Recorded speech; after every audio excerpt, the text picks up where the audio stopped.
Unaleta uchizi. Wapi sasa wapi? Wapi?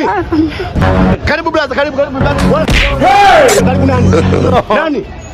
Kwa mwanangu anisikize kwa makini. Kwa msingi wako 300, 500, si ndivyo? Wewe ndio kumwambia mke wangu una chochote anachotaka unampatia. Wewe unamwambia mke wangu chochote anachotaka unampatia. Kwa hela gani unazo nazo wewe? Sasa mjomba inakwaje nafika wewe tu nafika kwa mke lazima unaanza kuwapiga shida nini? Nisikize kwa makini mwanangu. Tena nisikize kwa makini sana, si ndivyo? Wewe una familia yako sio? Kama una familia yako kuwa makini.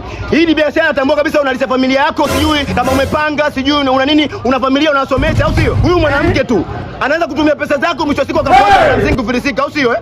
Sasa unatongoza cheo, sisi tunaweza kumpatia kitu si msingi wa sambusa, msingi wa nini? Mimi sidhani ndio msingi hata kama milioni 1 unafika huko mwanangu. Ndio mimi nikwambie tu ukweli. Huyu mwanamke tangu mpaka anakuja hapa tunatongozana, tunapeana namba. Hajawahi kuniweka wazi kama anaishi na mwanaume, umeona? Kwa hiyo kama hivyo nimekosea mimi. Sasa mimi naomba nisamehe kabisa, sikujua chochote mpaka natuma message, sijui nampigia saa usiku. Mimi sikujua ndugu yangu. Nisikize kaka ujue. Mwanamke wa mtu tu. Usimwone tako linatoka kama hivi, anapendeza mtoto watu, mimi napigika. Mimi naumia. Chuna vizuri mwanangu. Usikue advantage ya biashara yako kuwatongoza na keza watu. Kaka, kwa mstaarabu basi sehemu za watu hizi. Wewe koma wewe. Wewe koma usongee chochote, usione na vizuri. Koma. Mchicha. Unaleta uchizi. Basi utajitanganye tena mbwa wewe. Wewe vipi? Mbona tuondoke? Maraya tu.